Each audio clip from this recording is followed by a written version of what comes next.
tal, Dominicana? El país y muchos otros de la región están dando seguimiento a las investigaciones por el caso Odebrecht. Desde hace varios meses, los medios de comunicación hemos dado cobertura y en República Dominicana crece la participación de la ciudadanía en busca de sanciones. Es esta misma ciudadanía que al día de hoy aún conserva dudas sobre diferentes aspectos de las investigaciones llevadas a cabo. Es por ello que hoy analizaremos el caso Odebrecht desde el aspecto procesal. Conversamos con penalistas en el ejercicio público y privado para responder a las tantas preguntas y confusiones que se han producido en los últimos días. De igual forma, algunos de los abogados de la defensa de los imputados. Así las cosas, Odebrecht, perspectiva jurídica. En la mañana del 29 de mayo del 2017, el Procurador General de la República, Jean Alain Rodríguez, implicó a 14 hombres, entre ellos empresarios, políticos, incluidos un ministro y un abogado, de ser parte del entramado de corrupción de Odebrecht. Fueron detenidos inmediatamente 10 de los imputados. Además, la Procuraduría General solicitó a la Interpol la detención del ingeniero y funcionario Bernardo Castellanos de Moya, quien, de acuerdo a informaciones publicadas, se encuentra en Panamá. Asimismo, se solicitó al Congreso que levante la inmunidad parlamentaria a 2 senadores oficialistas y un diputado opositor. El pasado miércoles 7 de junio del 2017, el magistrado Francisco Antonio Ortega Polanco, juez de la Suprema Corte de Justicia, designado como juez de la Instrucción Especial de la Jurisdicción Privilegiada, emitió su decisión mediante la resolución número 0047-2017. A Víctor Díaz Rúa, exministro de Obras Públicas y Comunicaciones de la República Dominicana, y Conrado Pitaluga, abogado, se le impuso cumplir prisión preventiva de 9 meses en la cárcel de Najayo San Cristóbal. En este mismo lugar deberán cumplir prisión preventiva el ingeniero Temístocles Montaz, ministro de Industria, Comercio y MIPYMES, hasta el momento de su arresto, Andrés Bautista, presidente del Partido Revolucionario Moderno, y el ex vocero del bloque de diputados del PRM, Rudy González, por un periodo de 6 meses, y el ex vicepresidente ejecutivo de la Corporación Dominicana de Empresas Eléctricas Estatales, CDEE, César Sánchez, y Máximo de Olio Ramírez durante 3 meses. El juez dispuso la prisión domiciliaria durante 9 meses para el también ex vicepresidente de la CDEE, Radamés Segura, y del exdirector del Instituto de Aguas Potables y Alcantarillados, INAPA, Juan Roberto Rodríguez. A esto se sumó la imposición de una fianza de 5 millones de pesos como garantía económica e impedimento de salida del país para los legisladores involucrados en el caso Odebrecht. Tommy Galán, senador de San Cristóbal; Julio César Valentín, senador de Santiago de los Caballeros, ambos del Partido de la Liberación Dominicana. Igualmente, al diputado del PRM, Alfredo Pacheco. Hoy, en Así las Cosas, conversamos sobre el proceso penal en esta primera fase. Momento de conversar con Jorge Luis Polanco, es el abogado defensor de Julio César Valentín. Veamos su percepción referente a todo el caso. La importancia del caso debe comprometer a los actores del sistema para que actúen con mucho más cuidado, con mucho más tacto y mucho más apegado a nuestros cánones legales. No podemos incurrir en abusos, en atropellos, en arbitrariedades, porque entonces lo que vamos a utilizar un gran caso para debilitar nuestras instituciones. Por ejemplo, una crítica propositiva a la decisión del juez sobre medida de coerción. Si usted lee esa resolución, usted va a ver que él describe los postulados del Ministerio Público, pero la posición de cada uno de los imputados no aparece en el documento. Igual, tampoco razona conforme a la sana crítica, explicando realmente qué lo llevó a imponer esa medida de coerción frente a una gran parte tan gravosa como es la prisión preventiva, y frente a unos legisladores que se encuentran al amparo de una protección que no es personal, sino es institucional, como es la inmunidad parlamentaria, y que es un cánon constitucional que todos estamos obligados a respetar. Sin embargo, imponiendo cualquier tipo de medida como él la impuso, no importa que sea económica o la peor, todas van en detrimento de ese principio que él tenía la obligación de salvaguardar. Tuvimos la oportunidad de igual forma de conversar un poco junto al licenciado Carlos Salcedo, abogado de la defensa del presidente del Partido Revolucionario Moderno, Andrés Bautista. Toda persona, mujer u hombre, que siendo funcionario público o ente privado que se asocie con ellos o que sea copartícipe de actuaciones deleznables como la corrupción y la impunidad deben ser drásticamente perseguidos y sancionados. Pero tiene que respetarse el derecho y el Ministerio Público respetar los principios que animan su actuación, los que conducen su actuación. El principio de objetividad. El Ministerio Público no solamente debe buscar pruebas de cargo, pruebas de responsabilidad del ciudadano que está siendo investigado. Debe hurgar, encontrar y al mismo tiempo recoger todas las evidencias que sirvan de base para desvincular, liberar, descargar a un ciudadano que contra él toda la fuerza del Estado está realizando una investigación, a quien también hay que darle los derechos de contradicción de cada uno de los momentos del proceso, de las pruebas y evidencias, como garantía de principios que son nodales, esenciales de un proceso penal. En el caso nuestro identificamos no menos de 18 inconsistencias, errores, falsedades, y demostramos que no hay forma alguna, en base a lo que tiene el Ministerio Público, de vincular a Andrés Bautista García con estos hechos. Y eso es altamente preocupante, es altamente dañino para la República Dominicana y al mismo tiempo le resta los niveles de legitimidad y de credibilidad que tanto anhela y necesita el sistema de justicia en la República Dominicana.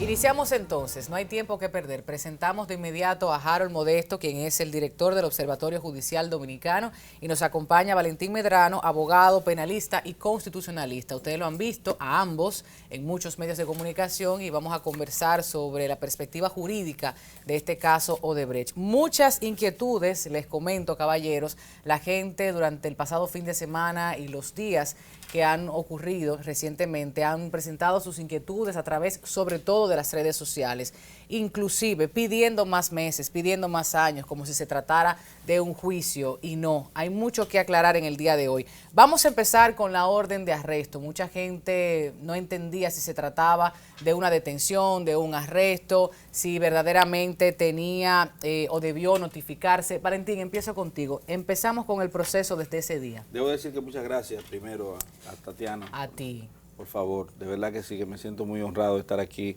y al lado de Harold Modesto y de las personas que vienen por ahí, que son pesos pesados del derecho. A mí eso me hace un honor y merecido. Y los que participan, que no están en mesa. Los que participan, que no están en mesa, el listado de personas con muchísimas capacidades. Mira, la notificación. no se notifica una orden de arresto, eso yo nunca lo he visto, eso no existe, no está en el Código Procesal Penal, que tiene 449 artículos, en ninguno dice que una orden de arresto se notifica.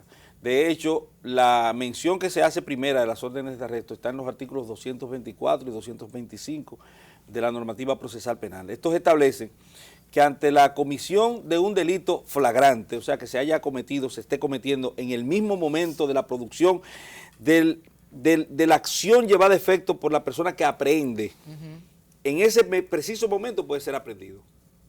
Usted está cometiendo un delito o un crimen flagrante, bueno, cualquier ciudadano, no tiene que ser un agente de la policía, no tiene que ser un ministerio público, cualquier ciudadano está autorizado a aprenderle. Podemos pensar entonces, Valentín, que lo que creó un poco más de ruido en la ciudadanía fue que se publicara el lunes el documento con fecha del viernes, pero a nivel procesal, o sea, a nivel de manejo interno, no tiene nada que ver. No, eso no tiene significación. Perfecto, aclarado la eso. La otra vez que se menciona, bueno, enseguida se menciona en el artículo 225, que establece claramente que si el delito ya ha sido consumado, ya se ha cometido, la forma de llevar a una persona a un proceso penal es a través de una orden de arresto. Entonces, yo también he sentido como esa aprehensión generalizada, avenida sobre todo por el direccionamiento de los medios, en el sentido de querer hacer ver como que había un asunto anómalo en esto. tú tienes dos maneras de hacer llevar a una persona a un proceso. La persona puede ir de forma volitiva también. Claro. Sí, sí, toma conocimiento y de manera volitiva va al proceso. Pero si tú tienes el interés de llevar el proceso acorde con el librito, como le dicen en el béisbol, con lo que establece la normativa procesal penal, con sus exigencias, dos formas de arresto. Y a esa persona había que llevarlo, muchos disienten de ese criterio, había que llevarlo al proceso, no convocarlo ni invitarlo al proceso. Eso no está en la norma. La norma en ningún sitio dice la palabra invitación. Notificaciones para ciertos actos procesales, pero en ningún momento establece que tú puedes hacerlo de forma cortés. Mire, usted está invitado a hacerse imputado en este proceso, eso no existe. Aclarado eso entonces, son muchas. Bueno, aclarado si Harold está de acuerdo conmigo, porque podría ser que él disienta de lo que yo manifiesto. Yo estoy parcialmente de acuerdo. Parcial, yo sabía. Sí, claro, bueno, claro. Ok, mira qué interesante. Está con esta posición, tú parcialmente, y los abogados de los imputados no están de acuerdo. No están de acuerdo, pero en efecto, los 6 que consultamos. Ya el código tiene más de 12 años de aplicación. Al principio de la implementación del código hubo decisiones de corte de apelación donde revocaban órdenes de arresto por esa cláusula constitucional que nadie debe ser juzgado sin haber sido oído o debidamente citado. Eso se aclaró con el tiempo y ya es mucho tiempo en el que se ha discutido la cuestión. Ahora bien, quizás lo que sea importante ver en esta ocasión es lo siguiente. Si hay una conducta regular de los imputados de cara al proceso, en sus entrevistas sin contactos con el Ministerio Público, entonces la idea del arresto puede estarse debilitando un poco, porque la solicitud se basa precisamente en el hecho de que la persona no asistiría al llamamiento judicial de otra manera que no fuera arrestado. De modo que ahí uno puede decirse, quizás esa conducta es un elemento importante para considerar si fue necesario llevarlos arrestados a la medida de coerción.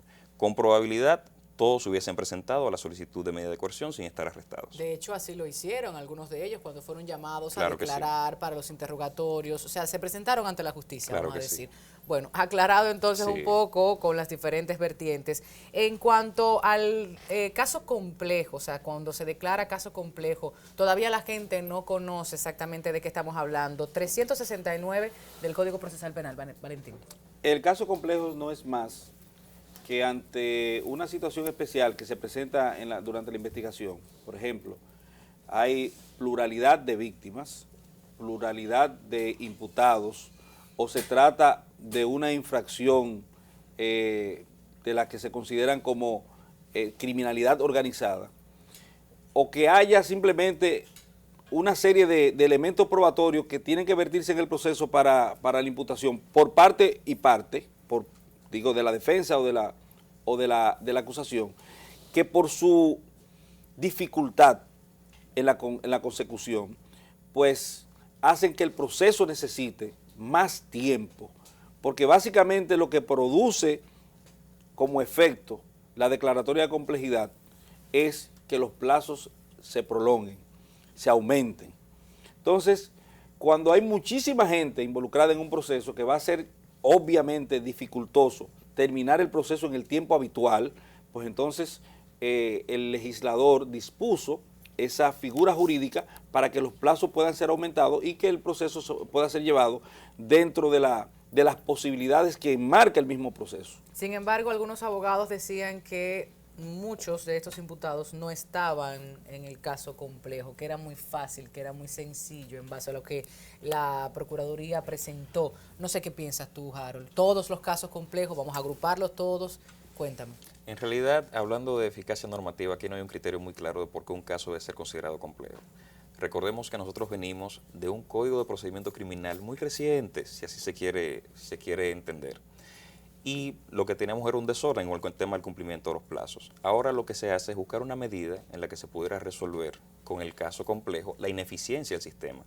Entonces, sin establecer claro, sí, llenarlo de alguna manera, bueno, ante el riesgo de que el sistema no pueda dar una respuesta eficiente en el tiempo que tiene disponible, tomando en consideración el efecto del incumplimiento de los plazos, entonces vamos a considerar esta variable, más que las mismas variables de la complejidad con relación a lo que se puede hacer en el caso por su naturaleza misma. Hay casos que tienen un elevado número de imputados, elevado número de víctimas, unas condiciones particulares en cuanto al andamiaje probatorio, pero no necesariamente todos los casos que han sido declarados complejos tienen esta particularidad.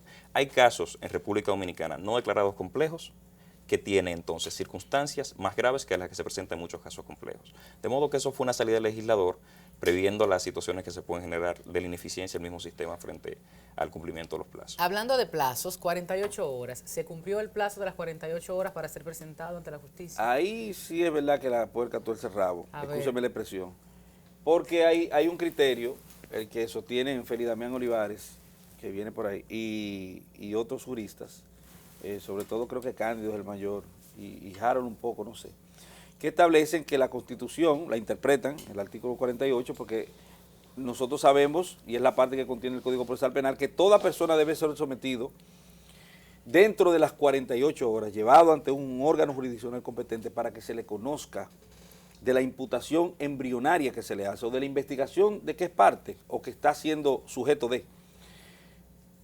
Pero la segunda parte del artículo 48 establece de la Constitución que dentro de ese mismo plazo el juez debe decidir.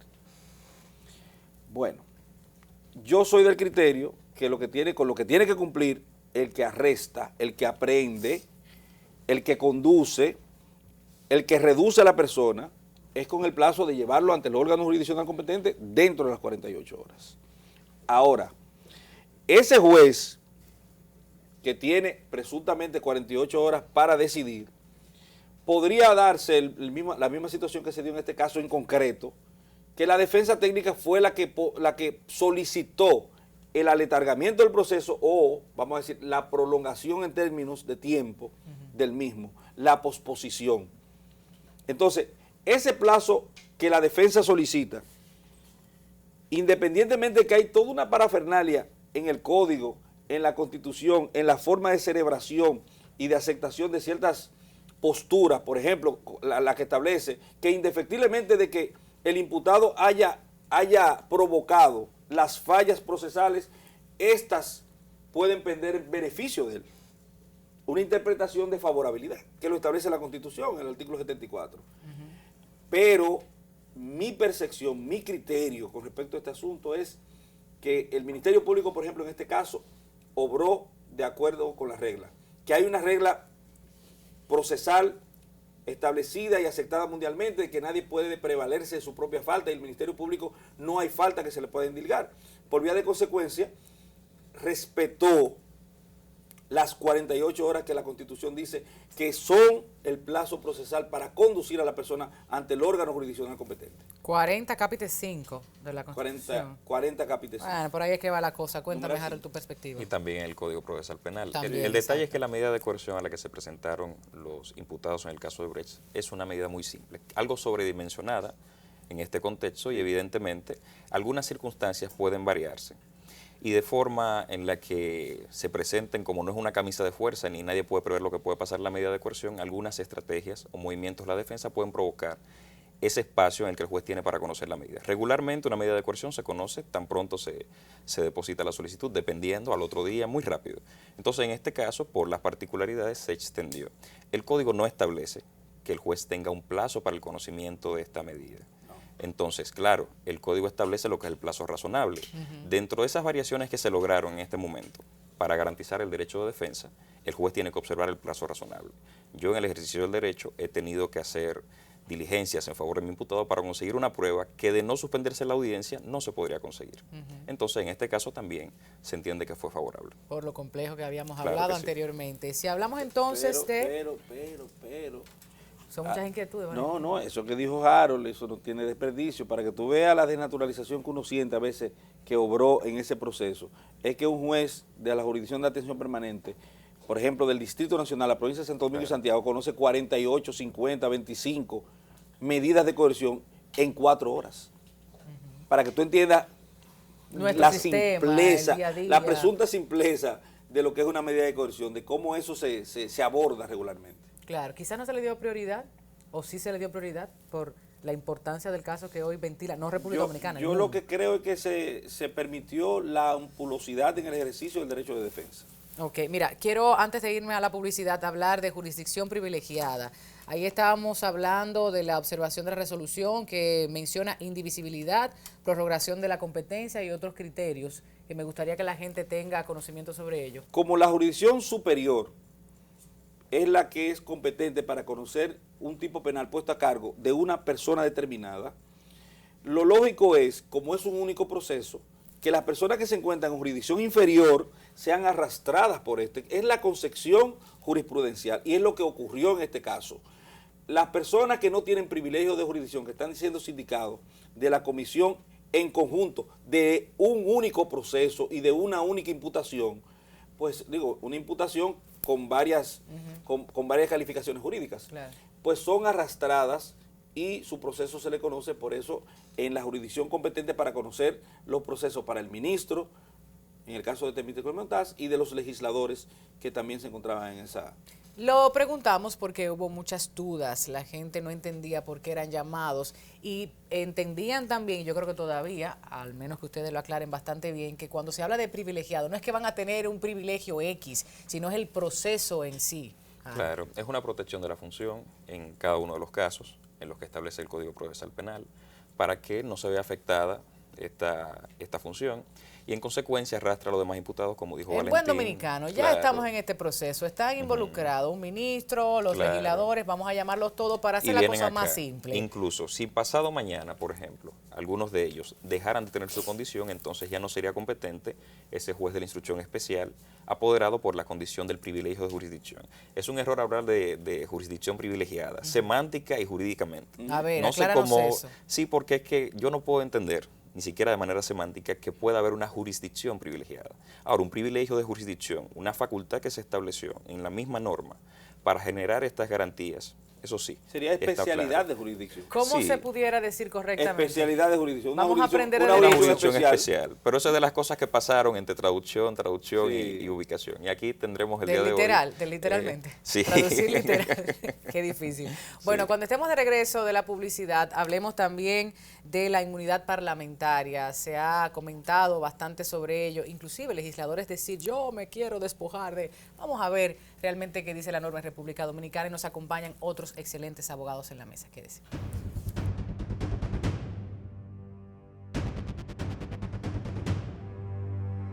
También accedió a nuestra entrevista el licenciado Manuel Rodríguez, abogado de la defensa de Juan Temístocles Montaz. Partiendo de lo procesal, inicialmente se advierten falencias desde el origen del proceso cuando no fue citado, a diferencia de los demás encartados, para escuchar su declaración y ejercer su defensa material, y a propósito de una investigación objetiva que tiene que llevar a cabo el Ministerio Público, sino cuando él se lo pide personalmente, cuando escucha su nombre como rumor en la prensa y medios. Continuando con eso, la sorpresa de la orden de arresto de manera innecesaria y sin presupuestos alguno, conforme al artículo 225 del Código Procesal Penal. El licenciado Rodríguez también se refirió a la vista de medida de coerción.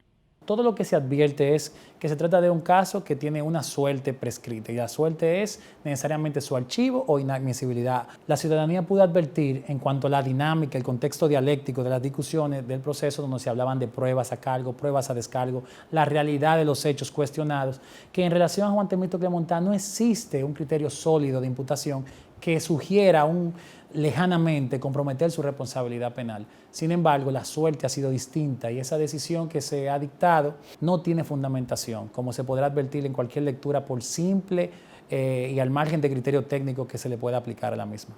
De igual forma, expresó su parecer sobre el sistema judicial en general.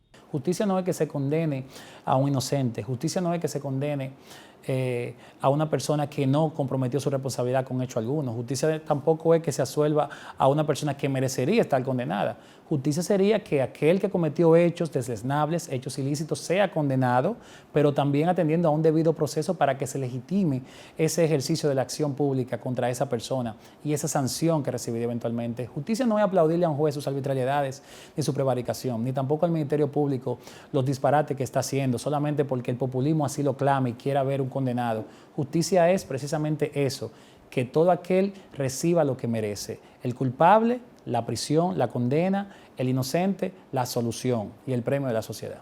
El Partido Revolucionario Moderno tiene dentro de sus implicados al señor Roberto Rodríguez. Vamos a conversar con Claudio Steffen, su abogado defensor. Primero, se cargó demasiado la Secretaría de la Suprema Corte de Justicia, porque... Caso complejo, 14 personas. Sí, y en 48 horas tenían que ser presentados. Entonces, primero se nos notifica a la defensa el escrito de solicitud de aplicación de medidas, pero no se nos notificaron las pruebas. Luego, entonces, hubo que aplazar para notificar el escrito. En la segunda audiencia, entonces, no hay pruebas. Se le trató de explicar al juez que no se nos había notificado las pruebas, sin embargo, el juez tenía premura en conocer la medida de coerción. Quizá era algún tipo de desconfianza en la defensa en general, no sé. Luego que se le explica que es que no hay pruebas, entonces aplaza nuevamente, aplaza para 6 días, demasiado tiempo por una medida de coerción. Y cuando finalmente vamos, cada defensa, sobre todo la nuestra, él explicó tantas cosas, tantos puntos que desmontamos de la imputación.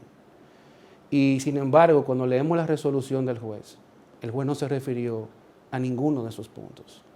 Y el Tribunal Constitucional ya ha dicho que cuando un juez no responde a cada argumento, eso se puede interpretar en que no está motivado. Entonces se convierte en una decisión arbitraria y no en una decisión de derecho. Porque la motivación es la prueba de que se te escuchó y se valoró tu argumento. Entonces ahí yo realmente estamos sorprendidos de cómo un juez tan capacitado, quizá por la prisa en venir con una decisión, no motivó. Pero para la Constitución eso es inaceptable.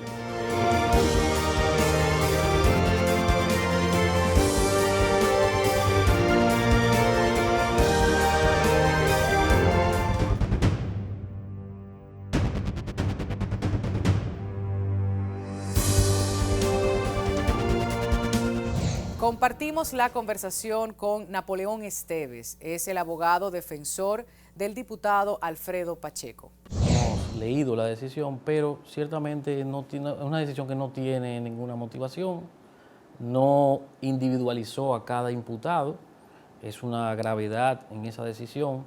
El licenciado Esteves también se refirió al papel que deben jugar cada una de las partes. La sociedad hace su presión, el juez tiene que ejercer su rol y los abogados tenemos que ejercer nuestro rol. Los imputados tienen todos el derecho a ser defendidos. Muchos de nosotros los abogados, a lo mejor hubo algunos abogados que lo habrán pensado. ¿Por qué? Porque la sociedad civil, la presión social de llevar este tipo de casos a veces no cae bien. Primero, hay una presunción de inocencia que hay que respetar, que no puede doblegarse ante ninguna presión social. Entonces el juez tiene que obligatoriamente cumplir su objetivo. El juez que pasó y los que vienen. Entonces el sistema judicial lamentablemente tiene el problema actual de que el populismo penal que viene, que es una presión externa a los jueces, está afectando las decisiones de los jueces. Como también lo afecta a lo interno. Hay presiones internas también dentro de los jueces. El Consejo del Poder Judicial, desde que un juez toma una decisión con todas las facultades que tiene, inmediatamente el Consejo del Poder Judicial ya está diciendo que va a hacer una investigación, cuando esa decisión lo que es susceptible de una vía de recurso.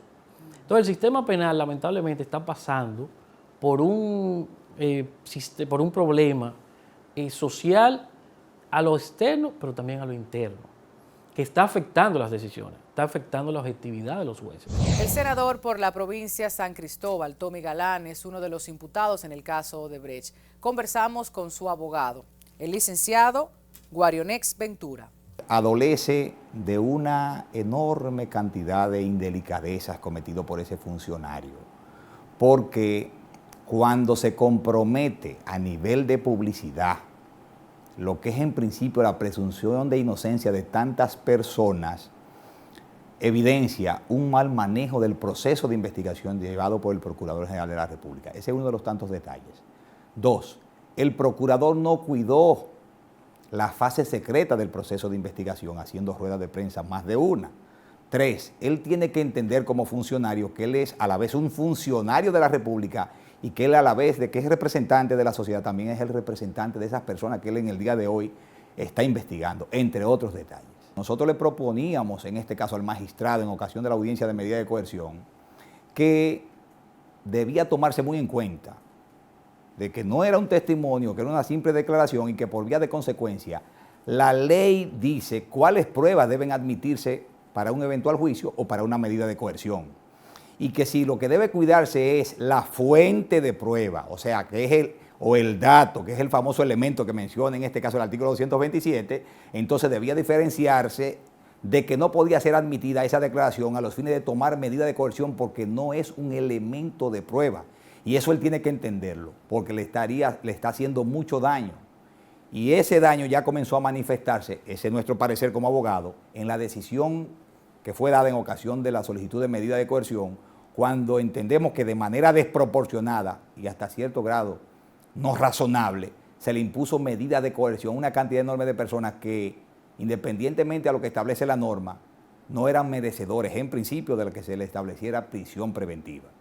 Continuamos nuestra conversación con el fiel propósito de que usted, caballero, usted, dama, conozca un poco más sobre este proceso. La ciudadanía, aquellos que no son abogados, que no son fiscales, que no están involucrados de una forma activa en este proceso, a veces se quedan con las dudas y aunque los debates se han llevado a través de los medios de comunicación, todavía persisten esas preguntas. Gustavo de los Santos Coll nos acompaña, él es abogado, exfiscal del Distrito Nacional y candidato a la presidencia del Colegio de Abogados. Que le vaya muy bien. Gracias, desde ya lo estamos diciendo. Muchas y también gracias. Es un honor recibir al doctor Félix Damián Olivares, penalista. Bienvenido.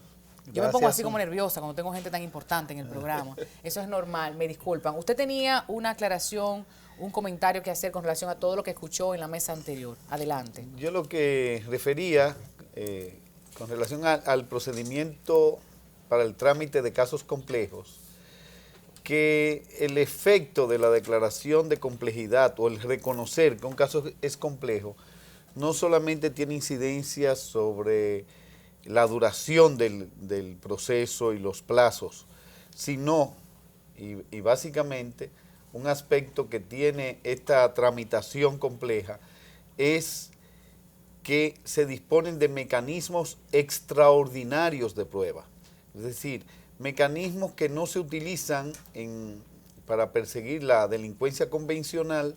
Para aquellos casos no convencionales se emplean mecanismos tales como el arrepentido que colabora eficazmente con la investigación, el investigador bajo reserva de identidad, más o menos lo que se conoce como agente encubierto, y toda una serie de mecanismos que se admiten en este tipo de procedimiento cuando se trata de criminalidad organizada.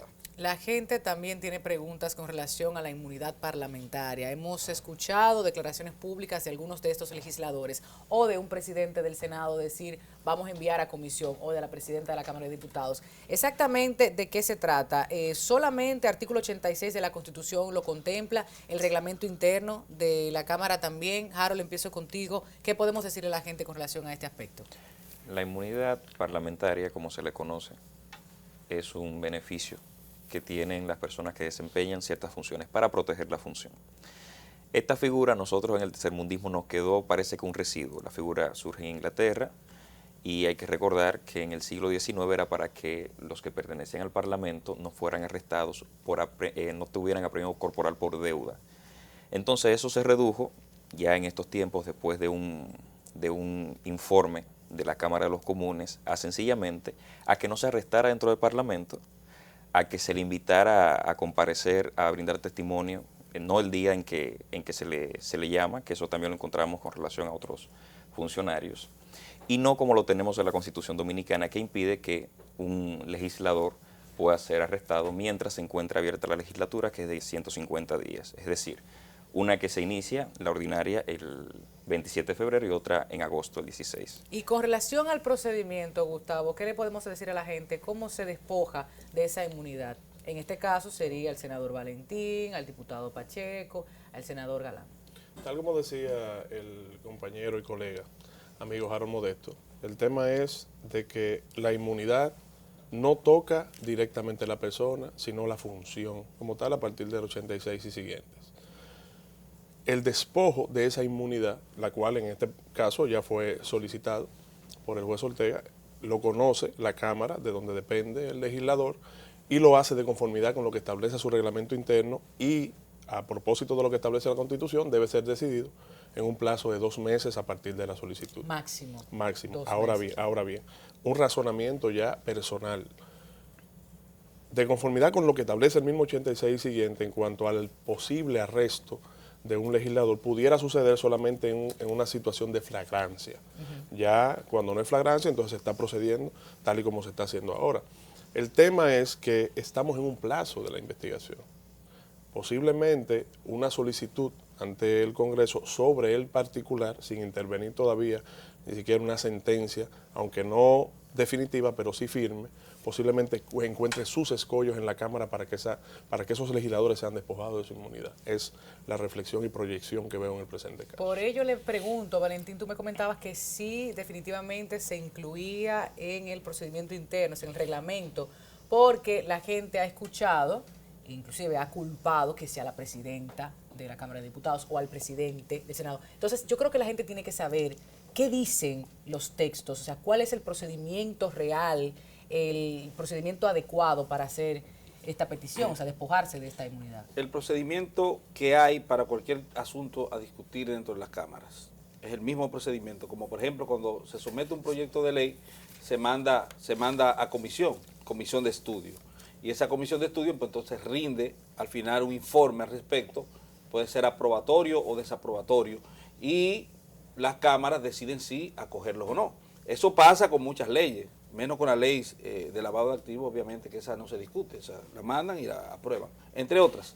Pero eso pasa en nuestro país, tiene sus bemoles, tiene sus maravillas, cosas que pasan y uno se pregunta por qué pasan, pero ocurren. Ciertamente, el enviar esto a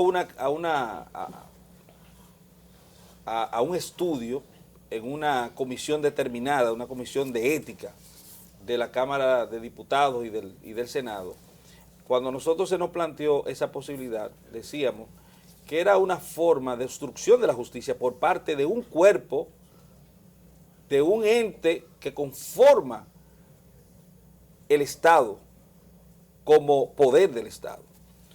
¿Por qué lo decíamos?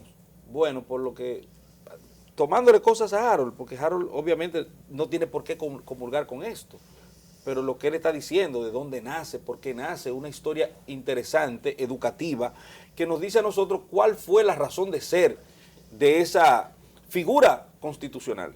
No fue para obstruir la justicia, jamás fue para eso. Fue para impedir que no cayeran presos por deudas, a premio corporal por deuda que la Constitución Dominicana y el Código Procesal Penal mantienen para cualquier ciudadano. No existe el apremio corporal por deuda. Y la única condición que establece el Código Civil para aprehender a una persona es el estelionato, una figura especial, porque se hermana con otra figura del Código Penal, que es la estafa. Recuerden que le estamos hablando a la gente. Sí, pero hay que hacer la salvedad. Yo creía que estaba hablando en español. Hay que hacer la salvedad. A veces, Bueno, a veces hablan. Cuando cité a Harold, ahí dejé de hablar en español, porque era citando a Harold. Adelante. Hay que también hacer la salvedad y buscar el espíritu de por qué tal vez un legislador no puede ser aprendido cuando están abiertas las legislaturas. Recuerden que nosotros vivimos en un sistema democrático y un legislador tiene una representación popular en una legislatura. Entonces, el hecho de tener esa representación, usted afectaría directamente el porcentaje de la voluntad popular, que es lo que se interpreta. Entonces, por eso la preservación de su función, no de la persona, de su función dentro de la legislatura, a partir de que se pudiera estar afectando incluso el mismo sistema, el mismo desenvolvimiento del sistema democrático, y por eso la preservación de ese legislador en ese etapa. Bueno, yo creo que lo que hemos crecido muy poco en términos democráticos. Bueno, esa es la función. Pero esa es otra discusión, Valentín. Claro. Tengo muchas preguntas que la gente nos ha escrito, nos comenta, nos hace llegar a través de los distintos canales. Permíteme pasar con la inquietud sobre la ley de lavado de activos. Hubo un video viral que corrió por todas partes. Ustedes yo creo que lo llegaron a ver. Entonces me gustaría conocer de usted, para que la gente entienda, cuando se comete un hecho, se le sanciona, se le procesa por la ley que estaba vigente en ese momento. En el caso específico de la ley de lavado de activos, ¿será la nueva, será la anterior? Coménteme un poquito ello. No, los hechos se juzgan con la ley vigente al momento de verificarse los hechos, salvo que intervenga posteriormente una legislación que sea más conveniente para la persona que está sometida a la aplicación de la ley. En este caso es más severa la actual, me dice.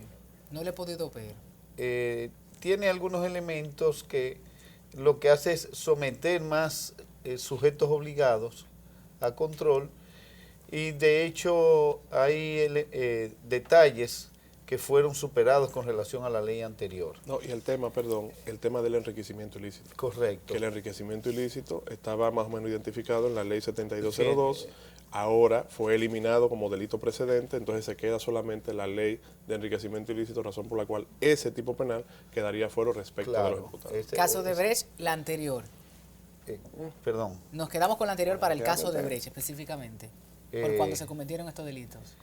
En efecto, es decir, esta ley va a operar a partir de su publicación oficial y de que pase el plazo, transcurre el plazo de publicidad que la misma ley, que el Código Civil prevé, que es de 1 día para el Distrito Nacional y 48 horas para el resto del país.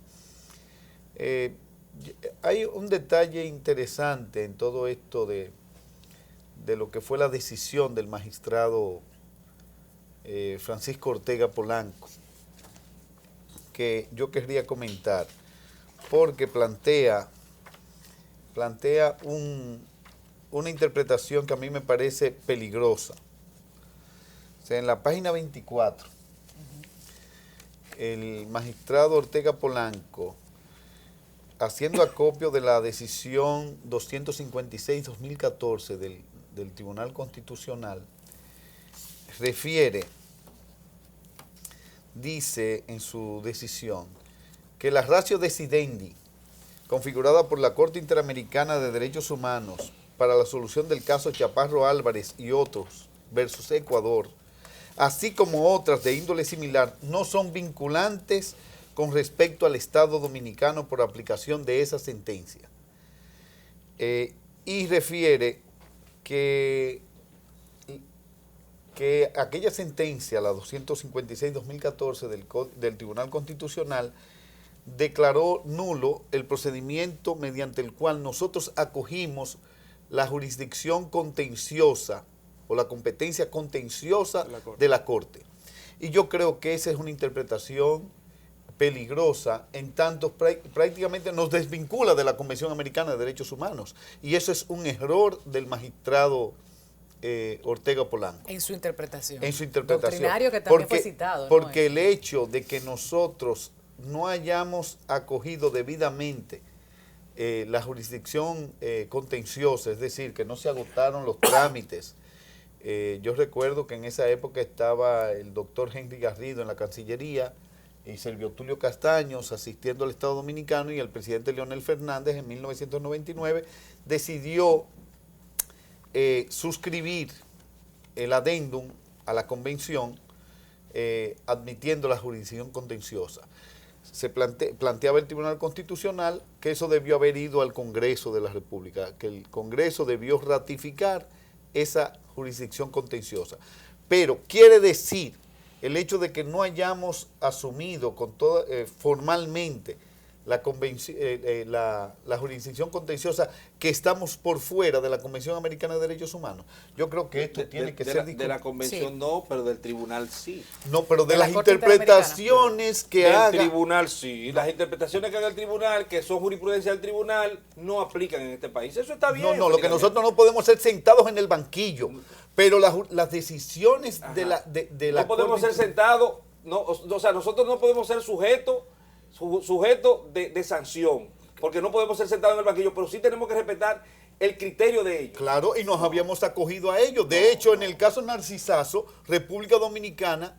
Pero eso fue antes, fue previo. Sí, República Dominicana se le siguió proceso ante la Comisión y ante la Corte Interamericana, y se le ha seguido en otros casos. Lo que pasa es que el Tribunal Constitucional, para quitarnos todo el tema, la querella sobre las apatridias y sobre el caso haitiano y de los descendientes de hijos de haitianos nacidos en República Dominicana, ha decidido cortar por los anales y bueno, mire, usted corte, usted no tiene competencia para juzgarnos como Estado. Claro, pero eso no quiere decir, óigame, que la interpretación, porque fíjense, no es solamente esa decisión, sino cualquier otra decisión de la Corte, no es referencia en República Dominicana. Pero claro que no, Félix. Es postura, fíjense, me permite Claro que no, ¿por qué? interrumpirles.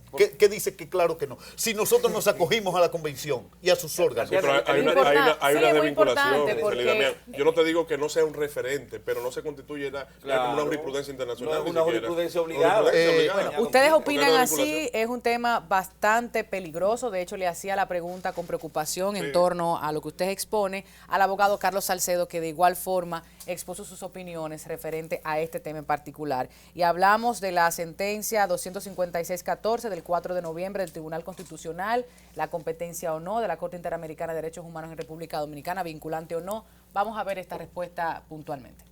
¿Esto tiene una implicación futura para otros abogados y casos que quieran consultar o recurrir a las fuentes internacionales?